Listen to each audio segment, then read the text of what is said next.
Buenos días, amigos y amigas, y bienvenidos a un nuevo vídeo.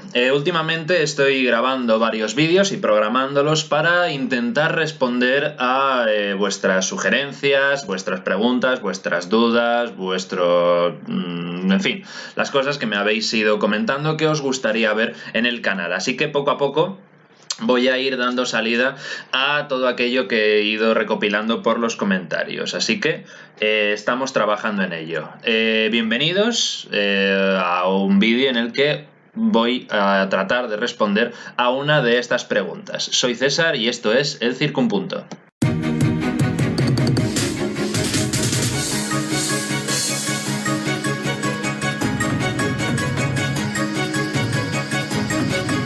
Andrés Vergara dice: hola, me agradaría mucho que me explicaras qué es el libre albedrío tomando en cuenta que es un concepto católico, porque cada persona que le pregunto se inventa una respuesta diferente y cada vez entiendo menos.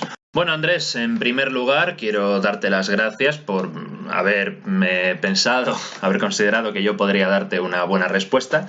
Y la verdad no me sorprende que cada vez que preguntas a alguien, cada persona te diga una cosa distinta, porque es un concepto que puede resultar un poco, no tanto difícil de definir como difícil de aplicar, ya que dentro de las ramas del cristianismo es un concepto sobre el que hay mucho debate.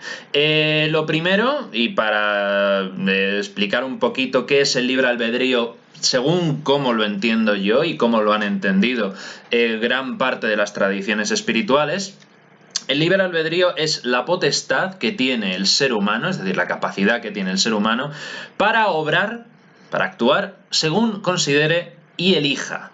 Es decir, los seres humanos tienen naturalmente libertad para tomar sus propias decisiones sin estar sujetos ni a presiones, necesidades o limitaciones y tampoco, por supuesto, a una predeterminación divina, que eso también ha ocurrido en otras religiones. El libre albedrío significa, en definitiva, que el ser humano tiene libertad tanto para hacer el bien como para hacer el mal. Es elección suya, única y exclusivamente. Esto, por supuesto, tiene sus implicaciones éticas y morales. Claro, el individuo que actúa según su propio libre albedrío es también responsable de sus acciones, tanto si son acertadas como si son erróneas. Esto sería a grandes rasgos lo que podríamos entender como una definición del libre albedrío, la capacidad del ser humano para obrar bien o mal de acuerdo a su propio entendimiento, sea bueno o sea malo. Ahora bien, dices que es una doctrina católica. En realidad, no. El libre albedrío ha sido considerado desde el principio de los tiempos. De hecho, las dos religiones más antiguas que siguen aún, digamos, funcionando, que siguen con vigencia, que es como son el hinduismo y el judaísmo, que son muy anteriores al catolicismo. Por supuesto, estamos hablando de en torno al 3000 a.C., en el caso del vedismo, que es el antepasado del hinduismo, y ellos ya consideran, por supuesto, el libre albedrío del ser humano. O sea, no es una invención católica. Lo que ocurre es que, claro, en Occidente nuestro referente de libre albedrío es la tradición judeocristiana, indudablemente. Pero ya te digo que existe en tradiciones antiguas. Respecto al hinduismo, por ejemplo, lo mejor que he encontrado que define el libre albedrío es una frase de Swami Vivekananda, que es un pensador y místico que es alumno, además, de Ramakrishna, el místico del siglo XIX de India.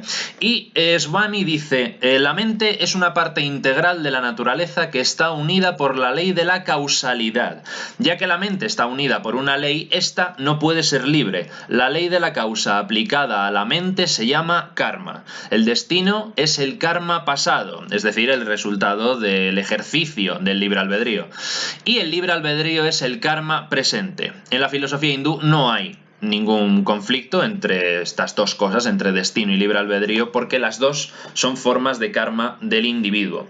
Esto es interesante porque, claro, para las religiones dármicas, como son el hinduismo o el budismo, la idea del libre albedrío está enormemente ligado al concepto del karma. O sea, el ser humano es libre, tiene la potestad de decidir, de tomar por él mismo las decisiones que marcan su vida, y eso a su vez le va granjeando buen karma o mal karma. Por supuesto muy vinculado todo con la doctrina de la salvación, de la reencarnación, de todo ello, ¿no? Pero el hinduismo, por ejemplo, lo considera así, ya te digo, es un concepto y una religión mucho más antigua que el cristianismo. Tenemos otro ejemplo en el budismo, ¿no? Para Buda, que por supuesto bebe también de una tradición védica. El karma es la combinación de causalidad y libre albedrío. Entonces, si las cosas fuesen todas causadas, sería imposible desarrollar ninguna habilidad, en realidad, no podríamos mejorarnos ni empeorarnos a nosotros mismos porque las acciones estarían siempre predeterminadas. Y, al contrario, si no hubiese causalidad y todo fuese libre albedrío, desarrollar habilidades, es decir, intentar perfeccionarnos a nosotros mismos, según Buda, intentar escapar del sufrimiento, también sería inútil porque las cosas estarían cambiando constantemente sin orden ni concierto. No habría nada que pudiese regirlas. Y esto en el ciclo de las reencarnaciones es muy importante, ¿no? El tema del buen karma y el mal karma. Por eso, en una mezcla de ambas, el karma es, primero, ser consciente de tu pasado; segundo, prestar atención a lo que estás haciendo en el presente; y ser sensible a los resultados que tus acciones del presente van a desembocar en el futuro. Perdonadme, he tenido un problema con la cámara que de repente se ha apagado y he seguido hablando un buen rato y no estaba grabando. Como me has preguntado en lo referente a lo que más directamente nos atañe, como tradición mediterránea, tradición judeocristiana, ahora te voy a contar muy brevemente cómo se considera dentro de la teología cristiana, todo el tema del libre albedrío. A pesar de que, como ya he dicho, hay conflicto entre las distintas ramas del cristianismo, la Biblia lo dice clarísimo. Dios ha dado al hombre la facultad para obrar según desee, independientemente de si sus decisiones son buenas o malas. En este sentido, son muchos los pasajes bíblicos que hacen referencia a la libertad de los hombres para elegir su camino. Si es el correcto, desde el punto de vista, evidentemente, de la espiritualidad y de la doctrina cristiana, será el camino de Dios, y si es el incorrecto, será el desviarse de Dios. Pero el hombre es libre para tomar cualquiera de los dos caminos. De hecho, el mejor ejemplo que podemos encontrar en la Biblia a este respecto, del libre albedrío, aparece en el libro de Josué, en el capítulo 24, versículo 15, el cual dice: escoged hoy vosotros a quién servir. Entonces, esto lo dice todo, ¿no? El ser humano es libre para decidir hacer el bien o hacer el mal. Luego, claro, las consecuencias de esas acciones ya serán distintas, pero la libertad inherente al ser humano está muy presente ahí. Entonces, la mayor parte de los teólogos católicos a día de hoy, o prácticamente todos, aceptan el libre albedrío, pero no lo ven existiendo aparte de la llamada gracia divina. La gracia divina es el don o el favor que Dios concede a algunas personas para cumplir los mandamientos, para seguir la correcta doctrina cristiana. Claro, a este respecto del tema de la gracia, el tema del libre albedrío y todo ello, San Agustín de Hipona y Santo Tomás de Aquino han escrito mucho sobre este tema, alegando que el libre albedrío supone la posibilidad del hombre para elegir entre el bien y el mal, y en este sentido es, por supuesto, un concepto que se aplica a la libertad que Dios da a los hombres, que da a la humanidad. Pero San Agustín distingue que lo que se considera como libre albedrío es solamente el buen uso de esa libertad. Claro, ¿cómo podemos interpretar esto? Por la interacción del diablo, por supuesto. El Satán va a estar tentando a los hombres. Entonces, San Agustín, para la época en la que vive, va a estar muy obsesionado con todo el tema de la tentación, de Satán, y claro, también es la época donde esa doctrina está en auge, ¿no?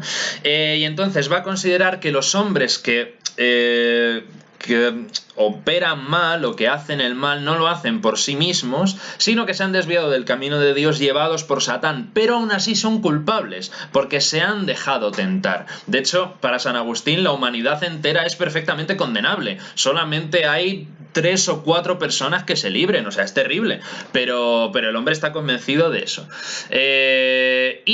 Ya para terminar, que tampoco quiero hacer esto demasiado largo, la conclusión que te doy, Andrés, es lo que dijo el Concilio de Trento, que si tenemos las palabras de un concilio, pues en cuanto a la doctrina católica, esto es lo que se debe considerar. El Concilio de Trento dice literalmente en su sesión sexta, capítulos 1 y 5, el libre albedrío del hombre, movido y animado por Dios, puede por su consentimiento cooperar con Dios, quien anima e invita su acción, y que por ello puede disponerse y prepararse para obtener la gracia de justificación. La voluntad puede resistirse a la gracia de Dios si así elige.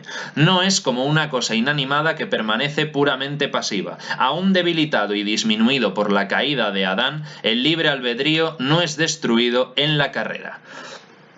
Ya está, ¿no? Está claro. O sea, el ser humano es libre y puede escoger seguir la vía de Dios o no seguirla. En eso consiste el libre albedrío. Espero que todo esto te haya ayudado, te haya esclarecido algo o, bueno, yo qué sé, o por lo menos te haya entretenido. Muchas gracias otra vez por acudir a mí. Insisto, espero que te haya servido el vídeo y también a los demás, si teníais alguna duda sobre este tema o os preguntabais alguna cosa, pues esto es lo que se entiende por libre albedrío. Así que nada, muchas gracias por estar ahí y nos vemos en el próximo vídeo. Ultrella.